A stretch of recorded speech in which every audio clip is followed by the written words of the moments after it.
시온에 따라 크게 기뻐할지어다. 예루살렘에 따라 즐거이 부를지어다. 기뻐하고 부르라 이렇게 말씀하시죠. 왜? 무엇 때문에? 보라, 너희 왕이 내게 임하시나니 그는 공의로우시며 구원을 베푸시며 겸손하여서 나귀를 타시나니 나귀의 작은 것 곧 나귀 새끼니라.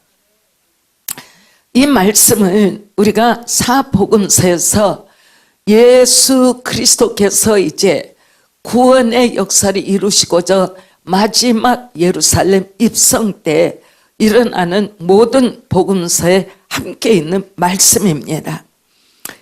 우리 주님은 하나님이시죠. 우주 만물을 지으신 창조주시고 또한 이제도 이 우주가 역사되는 모든 것의 주인공이 되시는 분입니다. 근데 그 말씀 가운데 내 왕이시다. 보라, 너의 왕이 너에게 임하시나니 너의 왕은, 우리가 왕 그러면 공의로운 왕 이런 것을 우리가 생각할 때는 없어요. 그냥 왕이면 왕으로서의 권위와 능력을 생각하지. 근데 오늘 이 말씀 가운데는 너의 왕이 너에게 임하시나니 이 말씀을 팍 들어야 하리라 믿습니다. 왜냐하면 내가 살고 예수 그리스도를 믿어 하나님의 자녀인 것은 알지만 하나님의 자녀로서의 사는 내 삶에는 반드시 나를 인도하시고 이끄시는 주인이 계신다. 그분이 바로 나의 삶의 왕이 되신다. 근데 왕이 오시는데 내게 임하는데 너의 왕은 공의로우신 왕이야. 그리고 구원을 베푸시는 왕이야. 그리고 그 왕은 겸손하여서. 왕이 겸손, 왕과 겸손은 어울리지 않는, 어울려야만 하지만 그 높은 권세와 나라의 주인이 되시는 왕에게 겸손이 어떤 의미를 가질까 쉽게 생각하지 않냐고 겸손하게 우리가 생각해 본다면 와, 우리 왕은 겸손의 왕이시구나. 근데 그 겸손이라는 단어로 그대로 이어지는 것이 아니라 나귀를 타시나니 나귀의 작은 것 곧 나귀 새끼니라 그랬어요. 이 말씀을 아무리 반복을 해봐도 너무 죄송해서 말씀을 읽기가 힘들어. 나의 하나님, 나의 구주가 되시고 우주 만물을 지으시고 우주 만물을 경영해 가시는 하늘 위의 하나님, 그 하나님이 우주 만물을 지으시고 또 경영에 들어가시는 그 하나님이 우리의 구원을 베푸시기를 원하여서 오실 때 겸손의 모습으로 오셨다. 겸손의 모습이 실증적으로 우리에게 나타나는 모습이 나귀를 타셨는데 그 나귀가 나귀 중에 작은 것 곧 나귀 새끼를 타고 오셨다. 어떨 때 우리가 그저 말씀을 읽을 때가 있습니다. 그런데 우리가 이제 실질적으로 주님이 우리에게 하시는 말씀을 보면 예루살렘을 입성해서 이제 십자가로 가시는 여정 가운데 일이 있었지만 우리가 실질적으로 예수님이 이 땅에 오셔서 성령으로 말미암아 이는 내 사랑하는 아들이요 내가 기뻐하는 자라라는 하나님이 우주 만물에게 알리시는 내 아들이 너를 위한 구주로 나간다라는 것을 하늘의 문을 여시고 하나님은 선언하셨어요. 이 하나님의 선언을 여러분들이 성경을 읽으면서 하나님의 입을 여시고 예수님이 너희들의 구주가 되기를 원하여 내 사랑하는 아들이 너에게 나아갔다라는 말씀을 허락하시는 것과 동시에 우리는 우리의 삶을 통해서 예수님이 그저 하늘에서 오시고 예수님은 죄가 없으시기 때문에 그가 죄 없은 나의 주님이 십자가에 내 죄를 대신하여 오르심으로 내가 믿으니까 예수님이 나의 구주가 되셨다 이렇게 생각할 수 있어요. 그러나 좀 더 우리가 성경을 자세히 읽어보면 예수님은 여자의 몸에 태어나셨죠. 이것도 굉장한 사건입니다. 우리가 이 일을 성탄절이라 하여 기뻐하지만 실질적으로 예수님의 공생애가 시작하는 시간에는 예수님은 죄하고는 상관이 없어요. 함에도 예수님은 침례 요한에게 나아가 이제 침례를 받으시고 물에서 나오기 시작할 때 하늘의 문이 열리고 비둘기 같은 성령이 임하시며 하나님의 음성이 들려서 얼마나 빠르게 사건이 진행되는지 몰라요. 그러자마자 성령의 충만함을 덧입고 성령의 이끌림을 받아 이제 성령의 능력 안에서 예수님이 마귀와의 영적 전쟁에 임하게 되신다. 예수님의 모습은 어떤 것을 가지고 가신 게 아니에요. 예수님은 40일을 금식하면서 마귀와 면대하는 그러한 시간에 오직 하나님의 말씀 가지고 승리내시죠.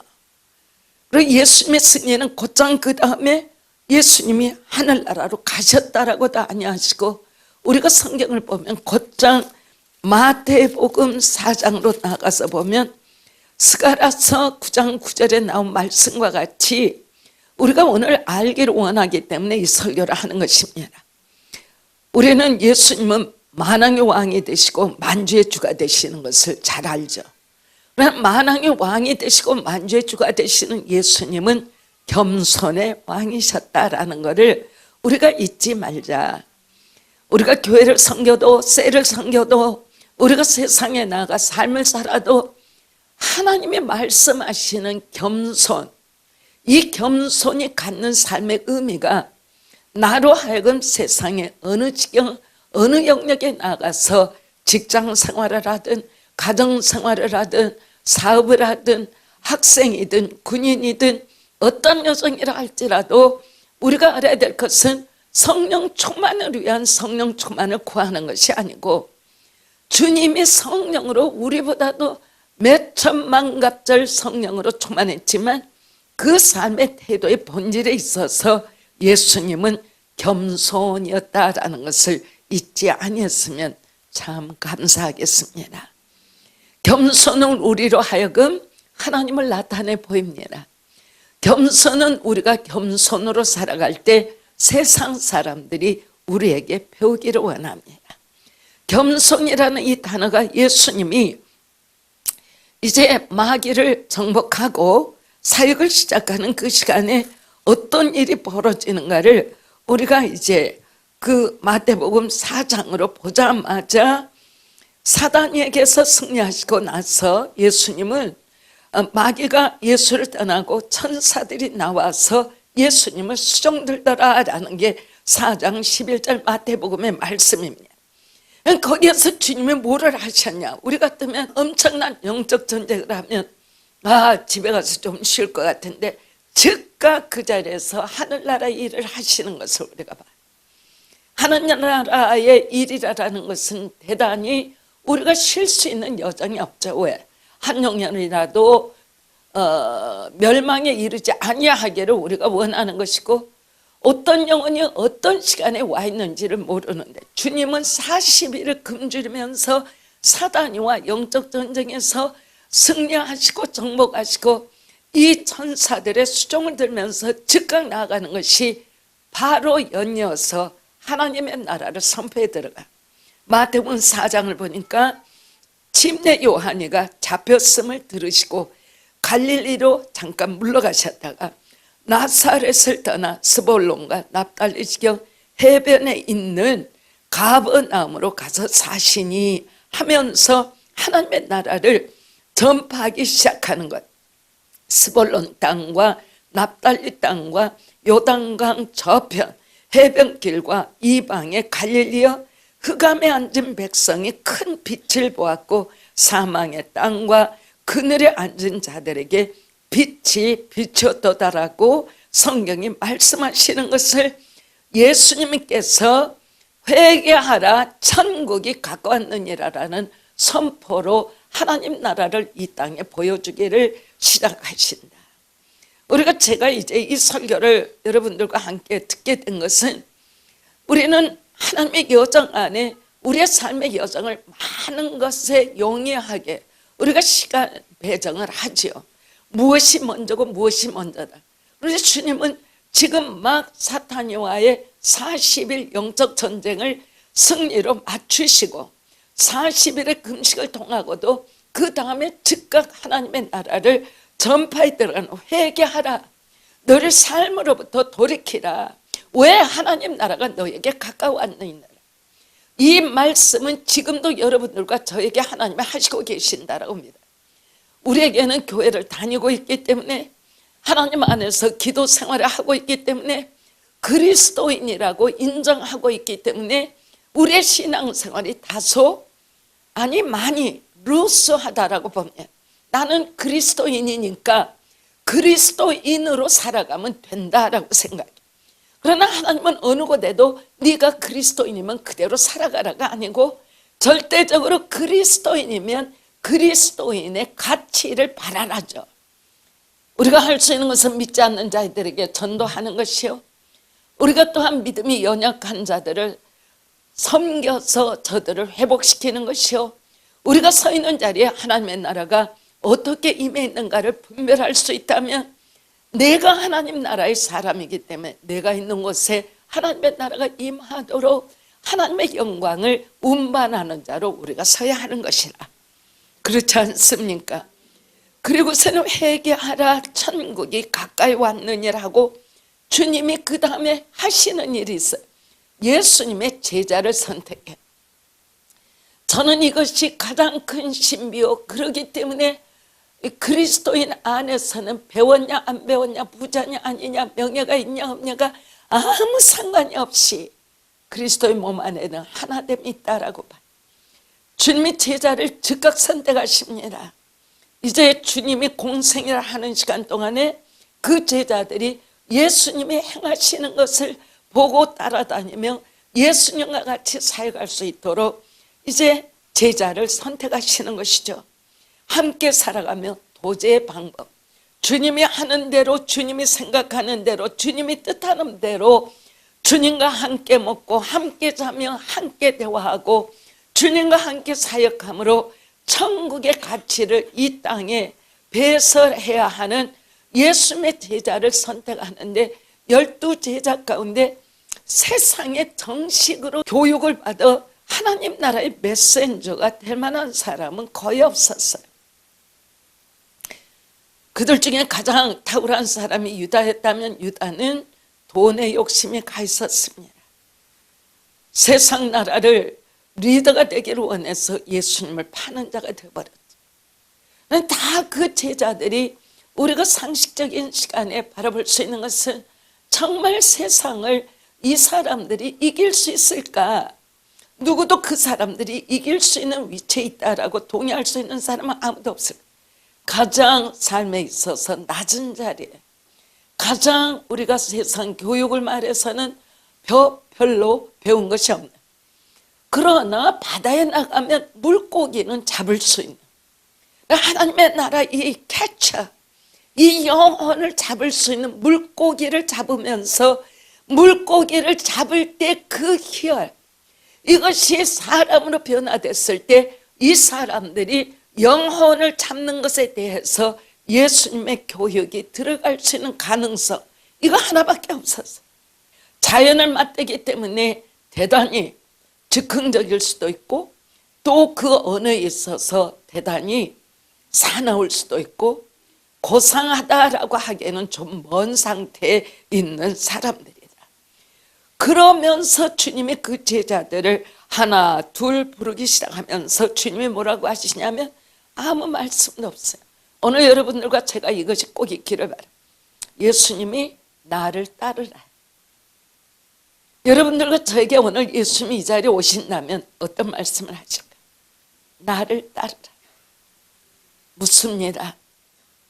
여러분의 삶이 예수님 따라가고 있나요? 예수님 따라가고 계세요? 이거 굉장히 큰 물음표입니다. 기도합니다. 성경도 읽습니다. 주일날 교회를 나옵니다. 이것이 예수님 따라가는 모든 것일까요? 아니죠.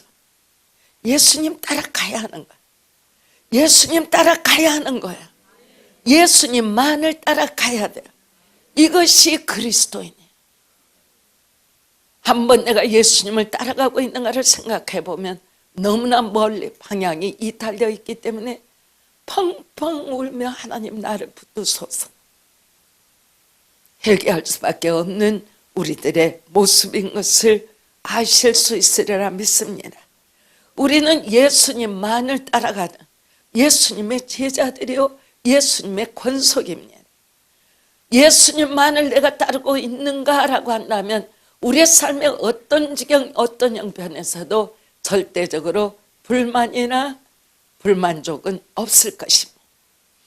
그리고서는 주님이 온 갈릴리에 두루 다니사, 갈릴리는 유대 지역에서 가장 천박하게 여겼던 예루살렘에서 아주 위에 있는 갈릴리 동네죠.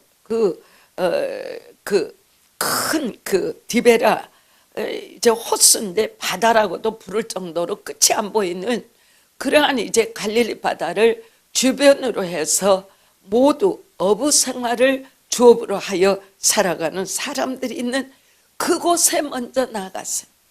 하나님이 이 땅에 오시면 가장 가난한 자, 헐벗은 자, 먹지 못하고 배우지 못한 자에게 주님은 오시고 계시는가를 언제든지 우리는 잊어서는 안 된다. 하나님이 찾아오시는 것은 내 삶에 내 자신을 어떻게 할 수 없는 사람, 누군가의 도움을 요청하고 있어야 살아갈 수 있는 사람들에게 오신다라는 것도 절대로 우리의 삶의 여정에 잊어버리지 말자. 그래서 예수님 오셔서 천국 복음을 선포하시고 가르치시고 백성 중에 모든 병과 모든 악한 것을 그냥 사역을 시작하시면서 다 했어요. 교회가 하는 것이 무엇입니까? 하나님의 말씀을 배우는 것입니다. 우리가 나아가서 하는 것이 무엇입니까?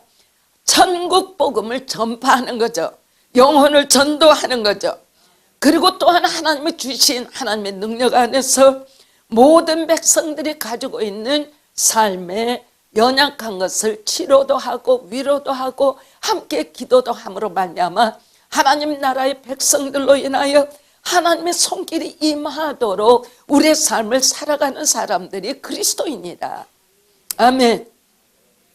그런데 곧장 주님이 이러한 일을 하고 계신다라는 것이 널리 알려지기 때문에 4장 25절을 보면 예수님이 그리 치유하고 다니신다라는 말이 갈릴리 바다 영역이 아니라 온 나라에 퍼져나가는 것을 우리가 봐요. 데가볼리, 예루살렘, 유대는 남쪽이죠. 갈릴리는 북쪽이고 요단강 건너편 지금도 거기를 갖다가 팔레스타인과 유대 백성들이 그 나라의 한가운데를 차지하고 있기 때문에 지금도 전쟁이 계속 나는 것을 우리가 본다. 그런데 요단강 건너편 수많은 무리가 예수님을 따랐다 그랬어요. 이 수많은 무리가 도대체 얼마냐, 몇만 명이냐, 몇천 명이냐 우리가 알 수가 없어요. 그런데 예수님을 따르기 시작하니 예수님께서 그 다음의 여정이 우리가 그렇게 잘 알고 있는 산상수훈의 말씀이 나오는 대목이에요.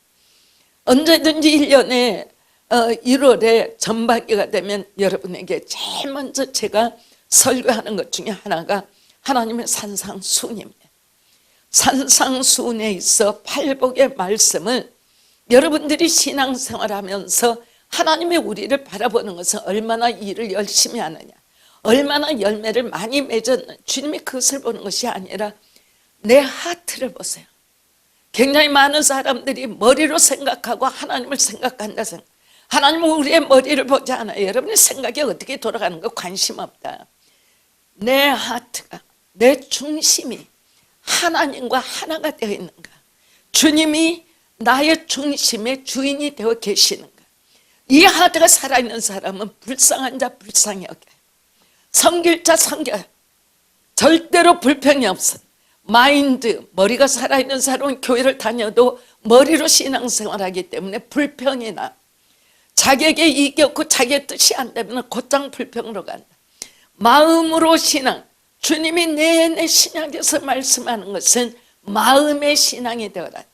마음의 신앙은 불평이 없어요. 마음의 신앙은 불만이 없어. 내게 있는 내 모습 이대로 하나님 나라를 섬기기를 원하여 죽도록 충성. 십자가로 가신 예수님이 왜 나를 위하여 그렇게 가셔야만 했던가? 하트에 담겨져 있기 때문에 이 심령이, 하트가 변한 사람은 진정한 그리스도인으로서 내가 사는 것은 나를 위함이 아니요 너를 위하여 내가 살고 있다라는 본질의 하나님의 사랑의 마음이 마음 안에 가득하기 때문에 내가 믿고 네가 안 믿는 것에 대한 말할 수 없는 아픔이 있다 그러면, 마음이 작동하는 사람은 내 근처에 있는 내 가족이나 내 형제나 나의 이웃들, 나하고 함께 사회생활을 하는 사람들이 예수님을 믿고 구원을 받지 않았을 때 내 하트가 너무너무 괴로운 거야. 저 사람이 믿지 않냐고 저렇게 살아가면 어떡해. 어떻게 해서라도 저 사람이 예수님을 믿어야 하는 데가 나오는 거야. 그래서 주님이 5장 이제 우리가 들어가면 3절부터 시작해서 10절까지 팔복의 말씀이 나. 근데 우리가 이제 이게 축복이라는 복복자를 쓰는데 여기에 나오는 말씀이 우리가 팔복의 말씀이라 하지만은 어느 영역에서도 어떤 철학과 어떤 종교에서도 나올 수 없는 주님이 말씀하시는 이런 자가 복이 있나니, 이런 자가 복이 있나니, 이런 자가 복이 있나니, 이 팔복의 말씀이 믿음의 사람들의 마음에 뿌리로 좌정되어 있지 아니하면 그 해 믿음은 헛것이에요. 왜? 하나님과 내 마음이 하나가 되는 것이 가장 중요하기 때문에 하나님이 요구하시는 것은 그 수천 명을 산에 앉히고 주님이 높은 자리에 가셔서 앉아서 일일이 아비가 자녀에게 설명하시듯 주님이 주님을 따라오는 자들에게 내가 너에게 이 말을 한다. 이것은 너희가 바로 꼭 이대로 살아야 한다라는 권면이고 명령이고 우리의 삶을 불러일으키는 하늘의 가치관의 삶을 우리에게 말씀하고 있다. 제일 먼저가 무엇입니까? 3절이죠. 심령이 가난한 자는 복이 있나니 천국이 그들의 것이며. 오늘 무서워서 여러분들에게 내 마음이 가난하다라고 생각하는 사람 손 들어보세요. 누가 손 들까 봐 무서워요. 질문할 수가 없어. 우리 모두는 여러 가지 욕심과 나의 계획과 목적이 왜 생겨요?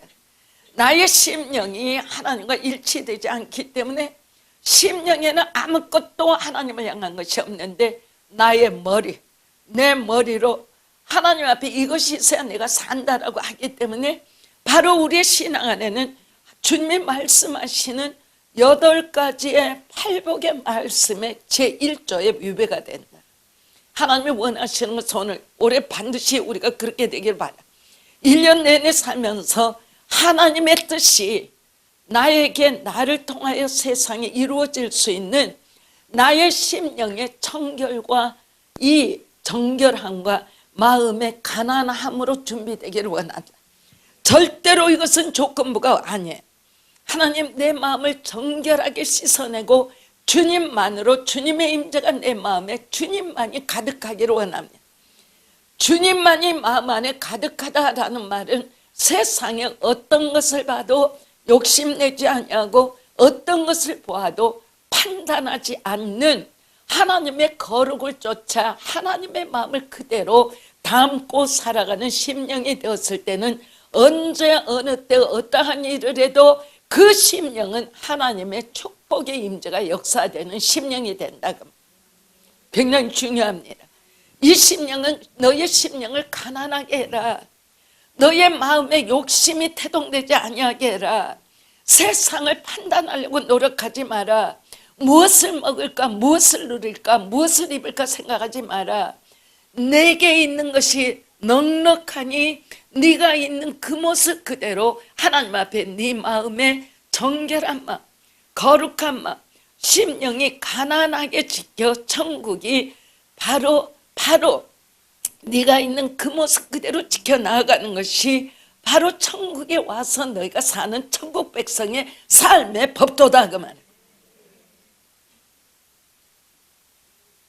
여기에서 이제 나오는 것이 뭐냐? 여러분과 저는 1년 내내 올해에도 하나님 앞에 내려놓음의 훈련이세요. 가족을 걱정하는 것 내려놓고 주님께 드리고, 건강을 걱정하는 것 내려놓고 주님께 드리고, 내 삶의 여정에 두려운 거 내려놓고 주님께 드리고, 모든 것의 주권을 주님께 올려드리는 것, 주님이 책임자가 되는 것.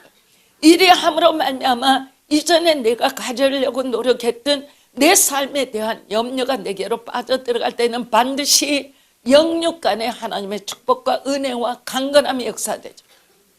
무슨 말을 하셨어? 너의 영혼이 잘된 같이 범사가 잘되고 영육 간에 강건하기를 내가 원하노라 그랬어요. 너의 영혼이 잘된 같이. 내 영혼이 잘되는 것이 뭐냐? 내 심령이 하나님 앞에 가난한 상태를 말하는, 내 심령으로 무엇을 위해서 내가 노력하고 고민하고 이런 거 하지 마라. 너에게 유익이 전혀 없다. 천국 백성은 그리 살아가는 것이 아니야 라는 말. 오늘 우리 심령이 하나님 앞에 가난해지기를 바랍니다. 함으로 이러한 사람들에게는 복이 있나니 하늘나라가 그들의 것이 될 것이라. 마음이 가난할 때 천국, 하나님의 나라가 그들의 것, 가난한 자에게 천국이 온다라는 말은 마음이 가난한 삶의 가치, 어떤 것에도 혹하지 않는 그러한 삶의 여정, 이거는 너희가 이 다음에 천국에 오면 그렇게 살아가. 그러니까 이 땅에서 천국의 삶을 너희가 누려보아라 그 말이야. 실질적으로 여러분들이 뭐를 욕심을 내고 내가 저기를 해서 이 사업을 해가지고 한 달에 얼마나 수익을 올리고, 그래서 그 목적을 가지고 어떻게 하다가 사업을 시작해봐. 근데 내가 계획한 거하고는 완전히 딴판으로 돌아가는, 딴판으로 돌아가자. 믿든지 아니 믿든지 우리의 삶의 여정에는 말할 수 없이 걱정과 근심과 염려로 밤에 잠을 잘 수 없는 염려투성이로 믿는 자나 안 믿는 자나 다 들어가고, 하나님이 말씀하시는 원칙을 지켜서 지키지 않았기 때문에 다가온 삶의 여러 가지 문제를 내려놓을 생각이 아니라 하나님 이 문제를 해결해 주세요. 내 기도 자체가 틀린 거죠. 하나님, 내가 내 마음에 하나님의 뜻대로 살지 않았다면 내 마음을 바꾸겠습니다. 하나님이 원하시는 것이 무엇입니까? 그래서 하나님이 내게 요구하는 것을 먼저 선택해야 그 결단을 함으로 인하여 내 삶의 여정에서 내가 자유함을 얻는데, 자유한 심령보다 우리의 심령, 우리의 삶에 어떤 건 성공하고 부자가 되고 남이 나를 인정하고 그것이 내 마음에 평강을 주나요? 하나님과 내가 하나가 될 때 평강이 오죠. 아멘. 그래서 마음을 다스려 가난하게 될 때 복이 있나니 하늘나라가 그들의 것이 될 것이며, 애통하는 자, 두 번째가 애통하는 것입니다. 우리가 이제 예수님을 이사야서 53장에 보면 주님께서는 강고를 많이 겪었다라고 했어요. 그리고 저가 슬픔을 많이 아는 분이라라고 말. 그리고 또한 질고를 아신다라고, 강고와 질고를 아신다라고 말씀하고 계세요. 근데 우리가 이제 예수님이 사역을 하시는 것을 보면 안식일에 예수님이 복음을 전하죠. 길에서 또 회당에서. 그런데 예수님이 안식일에 사역을 하기 때문에 그때 당시에 그러한 그 종교 지도자들인 바리새인들은 예수님을 보고 논쟁도 일으키고 굉장히 뒤에서 비판을 많이 해요. 그런데 예수님이 그러한 모습을 보고 저들의 마음이 완악한 것을 보고 근심했더라 하셨어요. 도로요 주님은 주일에 어떤 일을 했느냐. 우리가 성경을 보면 귀먹고 말 못하는 사람을 보시고 마음으로 너무 부담이 되어서 탄식하셨다 그랬어요. 우리의 마음들이 지금 오늘 새해를 시작하면서 하나님 앞에 새 승리를 위하여 여러분들과 제 마음이 준비되었을까요? 이 말에 준비가 되었나요? 우리가 하나님의 축복을 받으려면 하나님의 마음과 내 마음이 일치가 돼요. 유창한 설교를 듣는 것도 좋고 성령이 강하게 역사하는 것도 가보는 것도 좋지만 그것은 순간이고, 내가 승리하는 것은 하나님의 뜻이 이 시간에 하나님이 요구하는 대로 내가 살아가고 있는 그러한 순간의 삶을 살고 있는가? 주님은 첫 번째로 욕심내지 마라. 너의 마음이 가난해져야 한다. 욕심으로부터 자유해라. 두 번째는 애통하는 자. 너만 살아가려고 하지 마. 너의 이웃을 바라봐. 너의 형제를 바라봐. 너의 그러한 사회적 모든 환경을 바라봐. 이런 것들을 바라보면 지금 여러분들이 우리나라가 무슨 경제적 여건이 아니라 정말 우리나라는 제가 어렸을 때는 진짜 남의 집 우리 집 없어. 누룽지 하나도 옆집에 갖다 줘.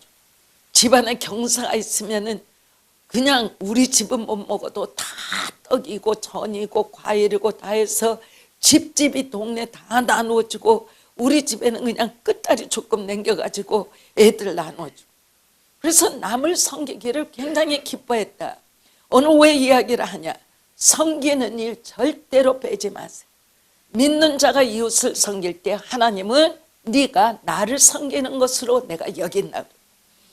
나를 생각하기 전에 이웃을 먼저 생각하는 교회가 되기를 바라. 이것은 하나님의 명령이에요. 내가 오늘 내 가방에 집에 걸어가는 한이 있지만 내가 버스 타기를 원해서 모아놓은 어떤 돈이 있다면 길에 가다가 가난하고 헐벗고 굶주리고 병약한 자가 있으면 주 예수님의 이름으로 그를 먼저 섬겨라 그 말이에요. 굉장히 여러분의 삶의 여정과는 먼 일을 이야기하고 있는지 모르겠어요. 나라나 여러 가지 교회나 우리가 선행을 위해서 많은 일을 합니다. 그 일에 내가 보탰기 때문에 나는 선행을 하고 있어가 아니야. 우리가 어떤 정성으로 보탠가 하고 내 삶의 여정에 매일마다 벌어진 일에서 말 한마디 따뜻하게 섬기는 것과 물 한 잔 따뜻하게 섬기는 것 다 하나님이 상급이라 하셨어요. 상급을 위해서가 아니라 우리가 그렇게 섬김으로 말미암아 이 땅에는 하나님의 마음들이 확장되는, 하나님의 기뻐하는 사회가 살만한 사회가 되는 거죠. 주님이 우리는 이 땅에서 귀가 먹었다, 눈이 안 보인다, 그래서 저 사람은 장애가 있어 이렇게 말하는데 성경은 마가복음 7장 13, 14절을 보면 귀 먹고 말 못하는 사람을 보시고 주 예수께서는 탄식했다 그랬어요. 그러니까 이 말은 무슨 말이냐? 우리가 이 땅을 살면서 어떤 병약함이 있고 삶의 좌절함이 있고 실패가 있는 것을 우리 주님은 굉장히 마음 아파하신다. 우리의 삶에 있어서 실패와 좌절과 병약을 절대로 하나님이 주시지 않는다 그 말. 하나님은 우리를 강건하게 하시기를 원해. 우리가 삶에 열려있기를 원해. 그러나 하나님께서 그러한 사람을 볼 때 주님은 내가 지은 내 자녀들은 저렇게 병약하도록 내가 한 일이 없는데 정말로 건강하게 뛰어다니며 하나님 앞에 살아야 할 내 자녀들이 듣지도 못하고 보지도 못하고 말하지 못할 때 그 창조주 하나님께서는 그 모습을 보고 얼마나 마음이 찢기시겠냐 그 말이야. 예수님을 내가 다 알고 있다고 전혀 생각하지 마라. 예수님은 창조주세요. 예수님은 우리가 영육간에 건강하기를 원해. 예수님은 하나님의 음성을 우리가 잘 듣기를 원해. 예수님은 또한 우리가 세상을 향해서 자유롭게 넉넉하게 풍요하게 모두가 사랑 안에서 섬기며 이러한 행복 가운데 살아가기를 원했다 그 말이에요. 아담의 죄는 우리로 하여금 하나님의 임재로부터 떠나게 함으로 인하여 하나님이 없는 세상 안에 모든 죄가 들어오므로 죄의 열매는 우리의 몸과 우리의 삶에 하나님을 아는 것이 어려울 정도로 우리를 파고 들어와 있다. 이것이 회복되려면 먼저 우리의 마음들이 변해야 한다. 마음이 깨어나지 않으면 교회를 다녀도 하나님을 이용하여 내 삶의 목적과 수단을 만들려고. 이거는 가짜예요. 이거는 구원받은 기독교인이 전혀 아니에요. 구원받은 기독교인은 하나님만이 하나님 되시도록, 하나님만이 하나님 되신다라는 말은 하나님의 말씀하신 하나님의 말씀인 성경대로 내 삶에 이루어지기를 원합니다.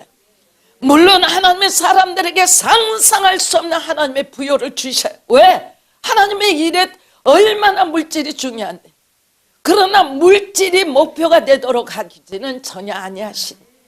하나님이 주시기 시작하면 걷잡을 수 없이. 여러분이 제일 먼저 성경이 어느 책인지 아세요? 욥기예요. 창세기 훨씬 이전에 욥기라고 성경에 제일 먼저 성경이 쓰여요. 욥기는 여러분들이 보면은 동방의 최고의 부자였더라부터 시작해.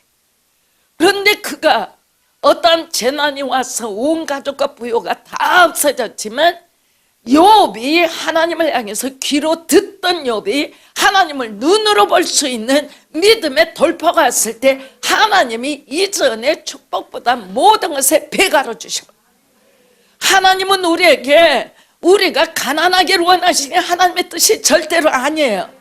하지만 부요가 되는 그러한 탐욕에 죄에 빠지는 것은 하나님이 탐욕이 주인이 되고 왕이 되기 때문에 그러한 길로 가지 아니하고 마음의 본질이 하나님 앞에 바로 서서 너희들의 삶을 내 뜻을 따라 달려오라, 그 말씀. 그러나 영동제일교회 한 분도 아이로부터 노년에까지 탐욕에 빠져들거나 음란에 빠져들거나 거짓에 빠져들어 자기가 만든 자기 신앙, 하나님이 말씀하시는 성경의 신앙 진리대로 따라오지 못하고 자기가 만든 자기 신앙이라요, 하나님을 조종하려고 하는 신앙은 절대로 있어서는 안 된다. 하나님은 누구에게도 조종받는 분이 아니에요. 하나님은 우리가 순복함으로 따라가지 하나님을 조종해서 되느냐, 움직이도 아니하시거니와 자기가 죽음의 길로 가는 길. 하나님은 절대로 우리가 순종하는 대상이지 조종당하시는 분이 아니다. 아멘. 요한복음 11장을 보면은 나사로의 그 무덤 앞에 서 계세요. 이제 나사로의 무덤 앞에 서 계시는 그러한 모습을 우리가 바라보면서 주님이 나사로를 찾아오는데, 나사로는 예수님이 이 땅에 계실 때 가장 친했던 친구예요. 나사로와 그의 여동생들 마르다와 마리아가. 그런데 나사로가 병들어 죽게 되었어요. 그러니까 예수님 계시는데 일꾼을 보내서 빨리 오세요 주님, 빨리 오세요 그러는데 주님이 그래 갈게, 그러고서는 주님이 오신 날이 나흘째였어요.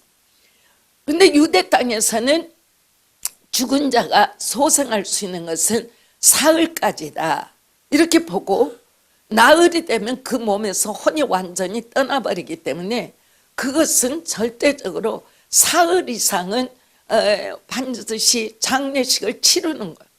그런데 다 나사로가 이래 돌 무덤 안으로 갇혀 있고 그 문은 다 닫아져 있는데, 그 친한 친구가 되는 예수님이 나흘이 돼서야 그 타운으로 오시는 거예요. 베다니. 그래가지고서는 이제 주님이 말씀하시는데 여기에서 여지없이 발견되는 거죠. 마르다와 마리아가 두 사람 다가 예수님이 원하시는 믿음의 분깃에 전혀 못 서 있는 것을 우리가 봐요. 저들이 고백한, 오늘 여러분들에게 말씀드리는 것은 정말 심령이 정말 가난하고 청결해지면 하나님의 말씀 그대로 믿음이 내게 생겨져야 나의 믿음 생활이 그때로부터 승리하는 거다. 여러분과 저는 그 믿음으로 하나님이 보시기도 전에 교회 열심을 다하고 기도 조금 더 하면 내게 하나님이 후다닥 빨리 오셔서 크게 나를 축복하신다라는 자기가 만든 사고로 인하여 자기 스스로가 해피해. 그것하고 하나님 역사하시면 무슨 상관이 있어? 아무 상관. 자기 스스로가 믿음에 미혹받아. 자기 스스로가 미혹거는 것은 자유지만 신앙은 그것은 절대로 안 된다. 말씀대로 나가야 돼. 아멘. 그래서 우리가 보면 나사로의 무덤 앞에서 나흘째가 됐는데 주님이 나사로야 나오라. 그러니까 나사로가 나오잖아요. 이것이 믿음이다 그 말이에요. 아멘. 자, 우리가 주님이, 그래서 굉장히 중요한 게 주님의 몇 군데 우시는 대목이 나와요. 나사로가 죽었다라는 것. 왜? 나의 친구가 죽었기 때문에 슬퍼했을까? 예수님이. 절대로 죄가 아니면 인생이 죽어서는 아니 되는데 생명이 없는 죽음 안에 들어가 무덤 속에 갇혀있는 모습이 하나님은 절대로 원하지 않아요. 예수님은 바로 친구가 되는 나사로가 이 죽음의 세력 안에, 무덤 안에 갇히고 있는 이것 때문에 마음이 찢어지게 아픈 거예요. 우리가 알아야 될 것은 예수님의 재림을 우리가 너무나 소원합니다. 죽음의 권세를 파쇄합니다. 저주의 권세를 파쇄합니다. 이래야 하시기를 바랍니다. 아멘. 애통하는 자는 마음으로 아파하는 자죠. 이러한 사람들에게는 하나님이 위로하실 것이라. 애통할 수 있는 길이 많습니다. 그것은 우리가 매일마다 여러분들이 컴퓨터나 또한 TV나 신문이나 들어오는 뉴스를 보면 정말 날마다 애통함이 크게 차요. 그거를 보고 이런 뉴스도 있네, 이렇게 끝나는 것은 기독교는 아니다. 어떤 사고가 있으면 하나님 어쩌면 좋아요, 이러한 사건이 없기를 원해요, 믿는 자의 권세가 배가가 되기를 원합니다. 우리 영혼들이, 이 땅에 있는 영혼들이 다 구원에 이르기를 원합니다. 하나님, 이러한 세상령이 우리 사회를 덮지 아니하기를 원합니다. 사랑이 덮기를 원합니다. 온유하게 되기를 원합니다. 서로가 애통할 수 있기를 원합니다. 우리의 심령이 가난할 수 있기를 원합니다. 이러한 기도를 우리가 해서 우리의 기도가 우리의 사회를 넘쳐나게 해야 되는 것이라. 왜 이 팔복에 대한 말씀을 공부하는지 아시겠죠? 여러분들의 마음이 이 본질을 쥐기 시작하면, 기도가 되고 기도가 되기 시작하면 영계 가운데 하나님이 그 영을 풀어놓으신다 그 말이에요. 아멘. 믿음의 사람들이 세상을 바꿉니다. 우리의 기도가 세상을, 예수님이 일하실 수 있도록 합니다. 성령님이 이 땅을 덮기를 우리가 원하는 거죠.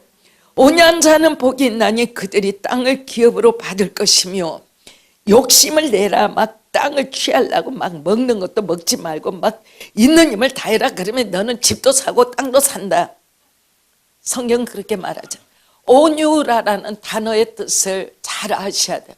온유한 자가 많이 있죠. 하나 세상에 있을 때는 말로 다 할 수 없이 사나웠고 거부했고 불순종했는데 예수 믿고 이렇게 순둥이가 되었어.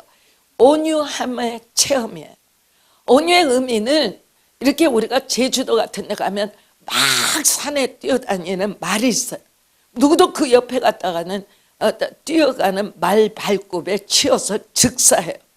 그런데 말을 훈련시키는 사람들은 산에 가서 이제 줄을 잡아 목에다 채고 그 사납게 팔팔 뛰는 말을 한 달 가고 두 달 가면서 그 말이 사람을 태우고 다니는 말이 되도록 조련시키는, 조련의 능력이 있는, 바로 우리가 똑같다 그 말이에요. 온유하게 된다라는 말은 하나님 앞에 야산에 있는 말과 같이 하나님의 음성을 듣지도 못하고 자기가 하는 대로 자기 뜻대로, 그런데 그런 말들을 훈련시켜서 훈련되어졌을 때 그 말이 온유해졌다라고 해요. 그래서 온유한 자는 하나님의 말씀으로 인하여 이전의 삶을 내려놓고, 온유한 자는 복이 있나니 그들이 땅을 기업으로 받을 것입니다. 온유한 자가 하나님으로 훈련된 자에게 하나님이 이 땅에 기업을 주겠다.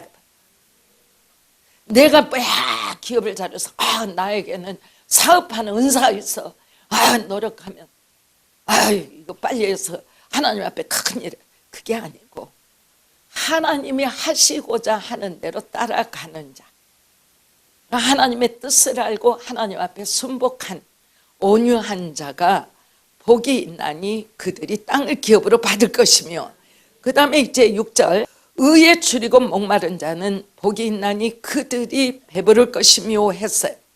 여기 굉장히 중요한 것은 의다라는 것은 하나님의 의밖에 없지요. 그렇죠? 그렇죠? 그런데 우리가 성육신하신 예수님을 우리가 표현할 때 주님은 이사야서 11장에서 오시게 될 주님을 향해서 공의로 그 허리띠를 삼는다 그랬어요. 이제 보세요.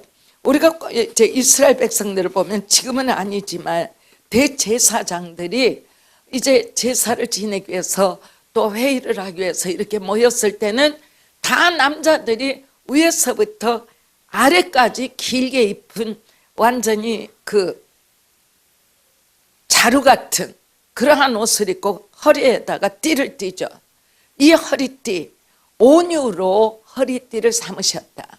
그러니까 예수님의 삶의 여정, 공생의 3년 동안에 예수님이 정말 눈물 흘리실 때는 언제였냐?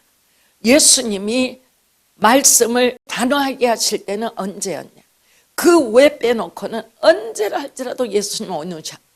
그런데 예수님이 단호하게 이야기했을 때는 언제? 하나님의 나라가 율법이 되었을 때, 율법이 저촉하여 종교의 제사장들이 안식일에 사람을 치유하는 것이 옳으냐, 그리고 율법을 법으로 요구해서 가난하고 헐벗고 병든 자를 향하여 주일날 하나님의 사랑을 나타내지 못하러 갈 때 주님은 해칠한 무덤이라고도 했고 말씀하신 것을 우리가 본다. 그리고 또 한 군데는 누가복음에 보면 여러분들이 바리새인과 또 이제 세리가 기도하는 장면이 나와요. 근데 세리는 한쪽 구석에 가서 이 작은 돈으로 하나님 앞에 헌금합니다. 그리고 막 간절하게 막 하나님 앞에 기도해요. 그런데 바리새인은 내가 일주일에 몇 번을 하나님 앞에 내가 금식했고, 그리고서는 법의 기준하여 내가 얼마나 철두철미하게 완벽한 하나님의 사람인가를 설명해요. 주님이 제자들에게 저 두 사람 중에 하나님의 사람이 누구일 것 같으냐라고 영적 분별력을 띄워주는 모습이 있어요. 그리고 또한 절대적으로 그 헌금에 있어서도 헌금에는 자기의 믿음이 나아가요. 믿음이 나아가요. 근데 주님이 그 아주 작은 것을 가지고 과부 하나가 그 헌금하는 모습에 대부호가 헌금한 것보다 저게 더 크지 않니라고 가르쳐 주신. 어떤 말이냐, 우리가 세상적인 교육을 가지고 하나님의 말씀을 들으려고 그러면 하나님의 말씀은 우리의 심령 깊숙이 절대로 안 들어요. 그러나 하나님의 말씀을 내 앞에서 주님이 하고 계신다라고 느끼면 한마디 한 단어가 내게서 해당이 안 되는 말씀은 전혀 없다. 다시 말합니다. 온 마음으로 들으십시오. 이 귀로 듣지 마십시오. 머리로 듣지 마십시오. 학교의 책상에서 교수의 말씀을 듣는 것 같이 듣지 마십시오. 하나님의 말씀은 온 마음으로 들으십시오. 하나님이 나를 보고 계시고 듣고 계시고 알고 계시고 권면하고 계시고 하나님의 음성대로 따라가는 것이 곧 나의 구원의 길인 것을 반드시 아시기를 바랍니다. 함으로 인하여 2015년도 일어나 빛을 발하는 삶의 여정에 문을 여는 길은 우리 모두의 심령이 가난할 때입니다. 그래야 한다면 그러한 사람들에게는 하늘나라 천국이 그들의 것이며 말씀하십니다. 두 번째는 애통해 해라 했습니다. 지금만큼 우리가 애통해 하지 않으면 언제 하겠습니까? 너무나 많은 사람들이 너무나 많은 불행으로 나아가고 있습니다. 애통하며 하나님의 나라가 임하기를 원해서 우리가 함께 한다면 이 땅에 이 사회에 우리의 때 하나님의 위로가 반드시 있을 것을 믿습니다. 온유한 자, 훈련된 자에게 복이 있나니 하나님이 땅을 기업으로 받을 것입니다. 하나님의 훈련을 강하게 받으십시오. 그곳에는 하나님의 축복의 문이 열릴 것입니다. 의에 줄이고 목마른 자는 복이 있나니 그들이 배부를 것이며 했습니다. 의에 줄이고 목마른 자, 하나님의 뜻을 알고 싶어하는 간절한 마음이 있는 자를 하나님께서 배부르게 하겠다. 하나님이 우리의 영적인 배, 하나님을 알고 하나님 나라의 백성으로서 영혼 육에 있어 바로 하나님이 누구시다라는 것을 내 영이 알므로 말미암아 두려워하는 것 없고 우리가 의심하는 것 없고 삶에 가난해질까 좌절해질까 패배할까 실패할까 염려하지 아니하고 하나님이 우리의 삶에 있어서 어떠한 염려도 완전히 끌어당기시고 우리가 가는 길에 죄가 나를 주장하지 못하는 의의 대로를 가기 때문에 하나님이 나의 파수꾼이시오, 하나님이 나의 요새시오, 하나님이 나의 구원이시라 나는 승리한다라는 믿음 안에 여러분의 대승이 일어나 빛을 발할 수 있는 요소가 올해 여러분들을 향하여 문이 열리는 것을 반드시 믿으시고 승리하는 여정이 되시기를 주의 이름으로 축원합니다.